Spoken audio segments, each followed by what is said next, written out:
Hello, I'm Mantastic and Fantastic, and today I'm going to be talking about the Persona Collab REM machine that is coming to North America this coming Monday. So, in terms of timelines and things being released, Japan had Persona Collab released quite some time ago, but Magic the Gathering was actually a simultaneous release between North America and Japan. And for the most part, Magic the Gathering Collab is significantly stronger overall. It offers basically 3 incredible 6-star cards out of 4, and even the 4th one is still quite reasonable overall. But the point of the matter is Magic the Gathering provides a lot of value and depth to your monster box that would have been originally difficult to replicate elsewhere. Now, Persona Collab does come with some powerful cards, but the problem is Magic the Gathering, as well as other top tier or elite collabs / events, tend to have stronger things overall.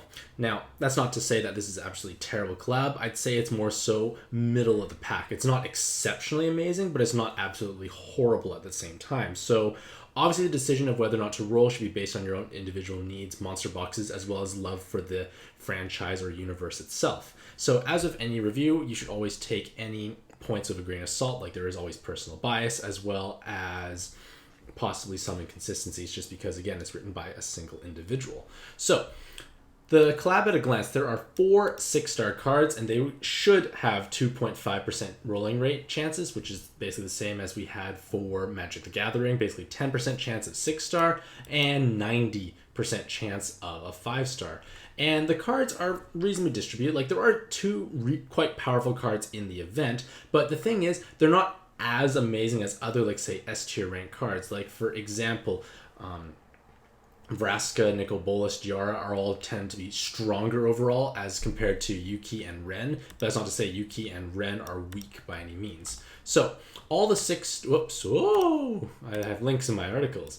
But all the 6-star cards can be exchanged for via the monster exchange system. But the thing is, if you roll a card and it's your first one, it's not very advantageous to actually sell off your cards or trade them away, because you never know, in a future incarnation they might have big buffs or whatnot, and these are harder to roll than, say, a 6-star Godfist exclusive, which are always available at any given time of the year. So we have 2 in S, we have 1 6-star in A, we've got 1 6 in B, and 2 5s, and then C's and D's. It kind of just goes downhill from there. So again, like I said, all 6-star cards can be acquired via the monster exchange system, but that's generally not the wisest choice, because you are often better off saving for something more powerful. Now, because of the fact that this is a 5-stone collab event, all the 6-star cards that come out are going to have around 905 or so weighted stats, and that is on the lower end. Like, reincarnated evolutions have 1,000. 6-star Godfest exclusives with the newer, sexier evolutions have like 1,100 plus sometimes. The 10-stone events, like with Monster Hunter and whatnot, they have like 1,200. So, like, the weighted stats are definitely lower. So just keep that in mind if you're planning to use them as a sub, because they may not help you reach certain specific health threshold or checkpoints in order to survive a certain incoming large preemptive. So the first card is Yuki, and Yuki has a multifaceted active skill. Their active removes locked orbs.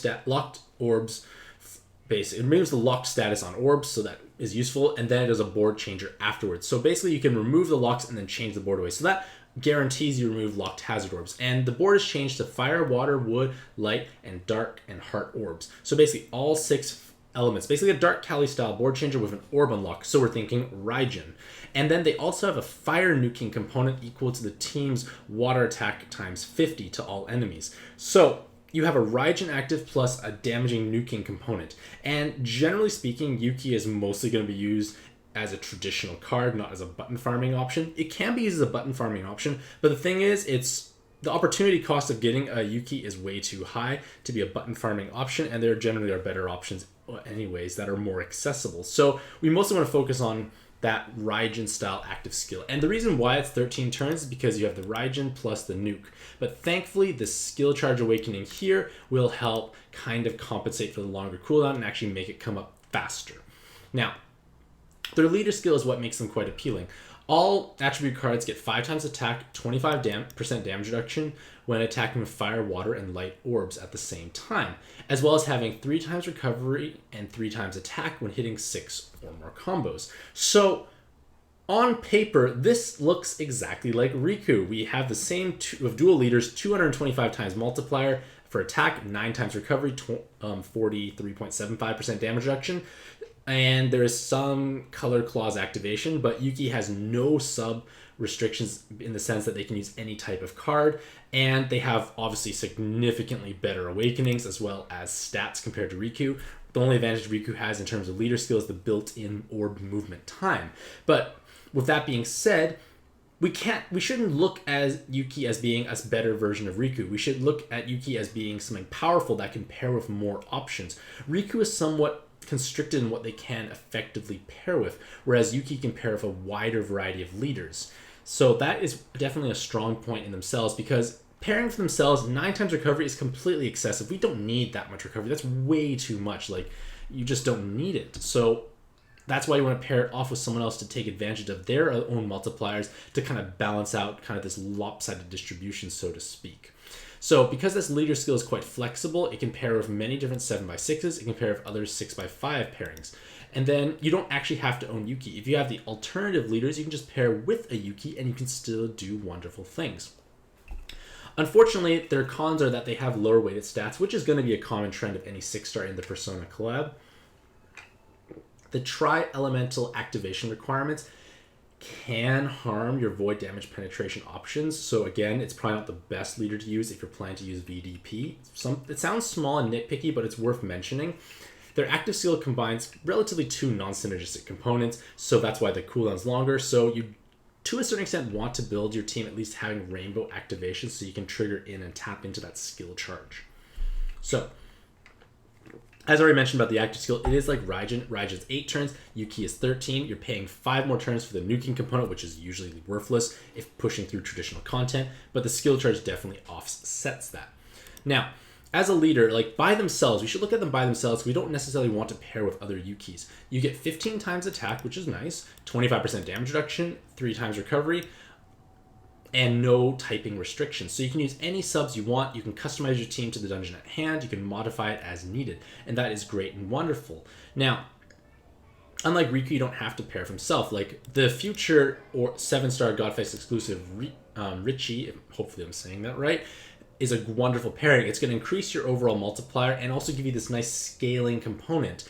And it adds a bit of diversity because you don't necessarily want 2 Yuki-style active skills. So that is probably one of the better 6x5 pairings. And if you're really gung-ho on pairing for 7x6, Giara is going to be your best option. And this is because Giara requires fire and water orbs for activation. Yuki needs fire, water, light. So you're not necessarily compromising, like adding on an extra step for Yuki's activation. You basically can still use Giara just as efficiently, get the big 7x6 board, and also means you don't have to run Odin Dragon as a sub. So with that in mind, it makes Giara a much better pairing than Diablos because you are already having to match fire and water, which is one of the drawbacks of using Giara.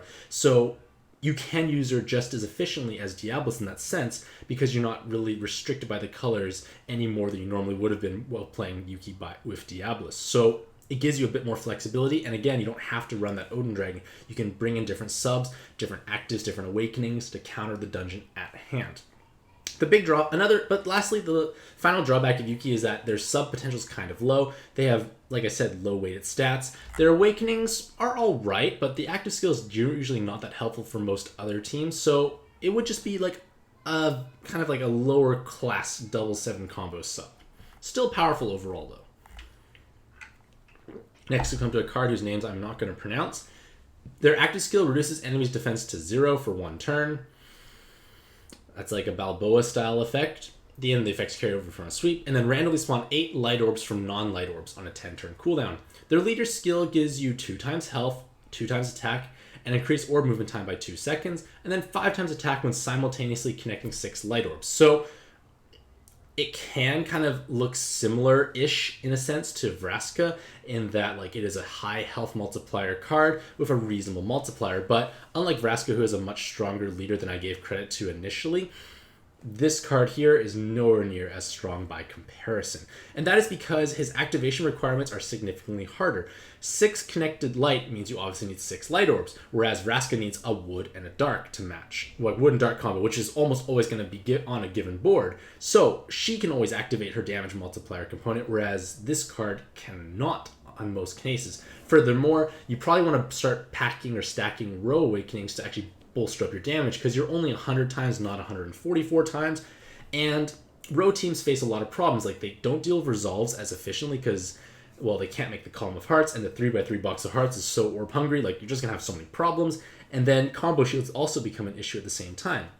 Furthermore, this card here, they have very low personal damage output. Unless you are forming that 3x3 box to tap into their VDP, you're not having any personal damage augmentation from both your leaders, which is a big drawback because Vraska's had double 7 combo, aka 4 times their personal damage. So this is definitely a drawback.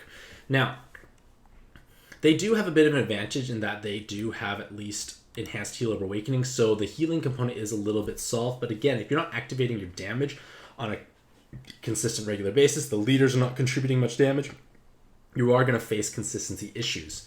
Now, because of that, we're going to want to focus on their VDP potential because their leadership is average at best. So, void damage penetration is used to basically pierce through or ignore spawns that have the damage void mechanic. So, that often means the VDP cards have to be dealing enough damage to kill the boss on their own because everyone else will be voided out. And that means they have to have high personal damage, because if they don't have high personal damage, well, you're not going to one-shot the boss and then you're going to run into a lot of problems. So with double VDP, you have 6.25 times personal damage for this particular card. So that is reasonable, but the main problem is he is light, and Yusuke is also light. And Yusuke is, for the most part, infinitely better as a sub, as a leader, just everything in general. And many players did trade for Yusuke because he's such a great card to own. Yusuke has double 7 combo and VDP, so that means 10 times personal damage. So he has more personal damage, he has a better active skill to synergize with his 3x3 box needs. So Yusuke is just solving this better. Like, if this card here was a different color, things might be a little more favorable for them, because at least they're fulfilling a different niche. Like, let's say they were red or blue, maybe even green. Like, it does give a little more options because those colors seem to be a little less overwhelming, because right now it's really Yusuke and Valentine's Day that do spectacular amounts of damage for VDP options. So being light is a bit of a drawback just because Yusuke kind of outclasses him.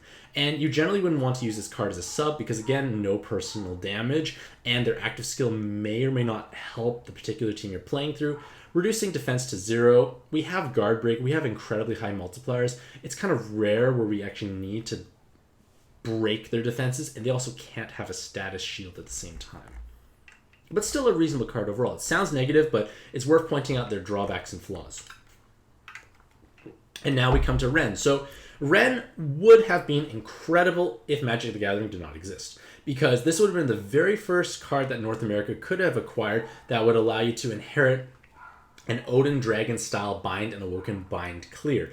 Now, Odin Dragon's active skill is become somewhat staple or necessary in endgame content because things just have crazy amounts of binds and Awoken binds, and being able to clear every single turn of them away is invaluable. Now, we may not always necessarily want to use Odin Dragon as a sub. Like, he does have great stats, he does have super awakenings, but he may not be the right color, he may not be just the right fit for the particular team. Like, there are cases where you may not actually want to use Odin Dragon. Like, that's understandable, but we didn't have a better option, so we almost were forced to use Odin Dragon. So when Giara and Magic the Gathering came out, players kind of rejoiced. We now have we now have an inheritable option for Odin Dragon, so we don't have to run Odin Dragon. We could run Giara as a leader, maybe even Giara as a sub. The point of the matter is we had options, and Giara has a weapon assist evolution. So Ren is also inheritable, but so is Giara with a weapon assist. And for the most part, a weapon assist is going to be better than a regular assist because you're getting the time extend, the cloud, and something else that's valuable. So Giara is great. We want to use her as our weapon assist inherits, and it solves this bind clearing needs. So Ren does lose a bit of traction there just because he lost kind of that niche he was fulfilling, but he's still incredibly powerful, don't get me wrong. His leader skill is not that great. It's worse than Yuki's. Like, there are better things out there, to be honest, but we're going to focus on his sub potential. So his awakenings have follow-up attack, double 7 combo, double time extend, skill boost, skill bind resist, full bind immunity, kind of standard stuff. But the fact of the matter that he has double 7 combo and follow-up attack is great. We're thinking this is kind of like Cotton's, this is kind of like Amatsu's. Like, these are great cards to have on your team. Now, none of those cards come with an Odin Dragon style active skill, so he can have the potential to replace Odin Dragon on your team with a card that naturally has this active skill. So this will charge up significantly faster than an Inherit. It will also solve a lot of team building and strength. Like, let's say you're having issues fitting in the Odin Dragon style active skill as well as your follow-up attack option. Like, you just didn't have enough sub slots to work around it because you had to counter other mechanics. Ren can save the day, and this is definitely going to help out significantly, especially when playing through solo mode or like special challenges where like every sub matters and you have very little room for flexibility or error. This is where Ren can definitely step up and be an amazing card in your monster box. Furthermore, they have balance typing, which means they can accept any killer latent, so their flexibility does increase more as well at the same time. Unfortunately, their main drawbacks are that they have low weighted stats, which is again a common trend in this collab. Giara is a better Inherit because you get the weapon assist and the other awakenings alongside of it. Leader skill's not that great. The fact they had to match 2 hard orbs for damage reduction, it kind of ruins the idea of stalling, in all honesty. And their active skill is slightly weaker than Odin Dragon Giara. It takes 1 more turn for cooldown, as well as 1 turn delay instead of haste. Haste is almost always universally valuable. A delay and bind clear, a Awoken bind clear is rarely needed at the same time, so it's just not as ideal for the most part. But overall, Ren is a great card to have. It opens up a lot of flexibility for your team. And lastly, we come to Elizabeth, who is the final 6-star card in the Persona collab. So her active skill combines multiple aspects. You have full health recovery, full bind recovery, not awoken binds, as well as ignoring enemy attribute damage absorb effects. So color absorbs. So your Machine Heras, the Noah Dragon, not the Void, but like the 2 colors he cycles between, Machine Goemon. You get the idea, like we can bypass these spawns, so it can give a little bit of benefit overall.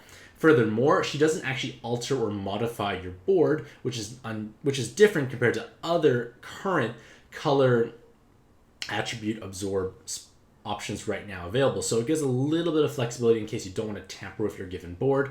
So it can help some farming teams, but again, farming teams are probably going to be popping that than popping a board changer anyway, so the point is kind of moot. And the whole active as itself, like as a whole, doesn't necessarily solve too many problems. Like maybe the full health recovery can help teams like Zeus Verse that need to be kept at full health. Full bind recovery again might have potential there. It does alleviate the need to have like unawoken Amaterasu / series who kind of fulfill this same role for the most part. And again, color absorb is a niche application.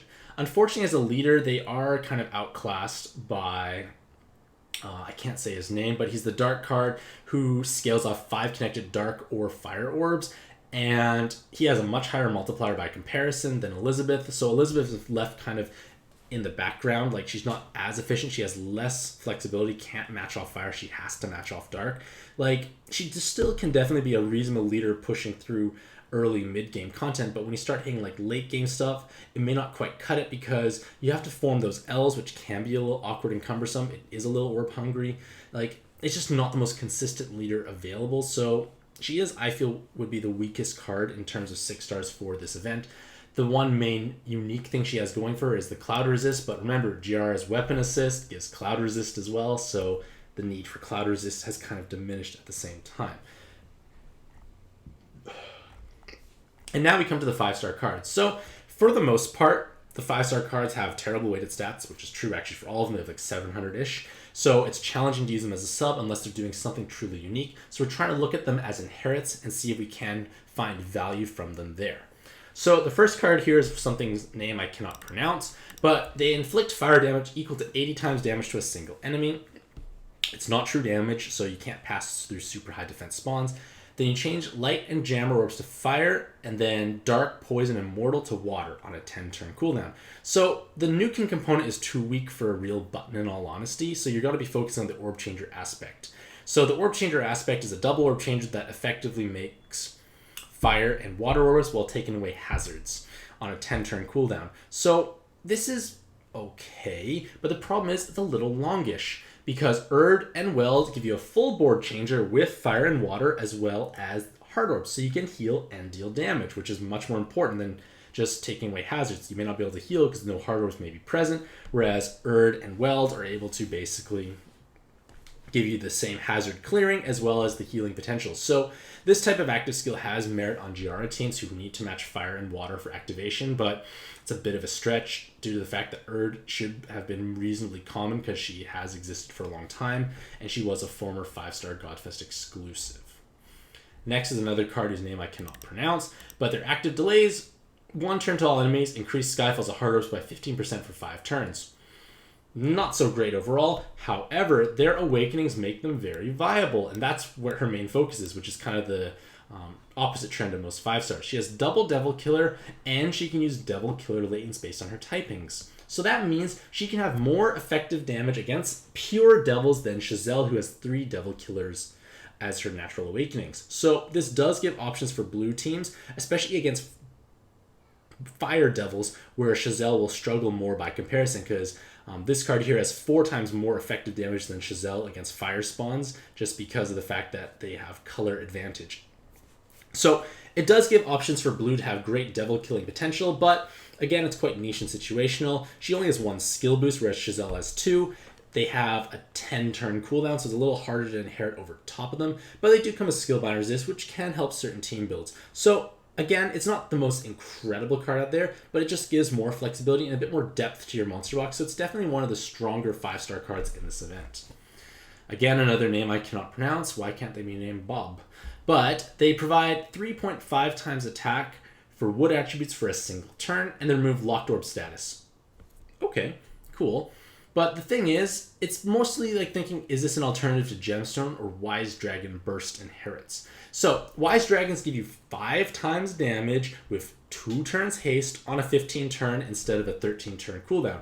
So, generally speaking, I would take a significantly higher burst and 2 turns of haste over Orb Unlocking for just 2 more turns.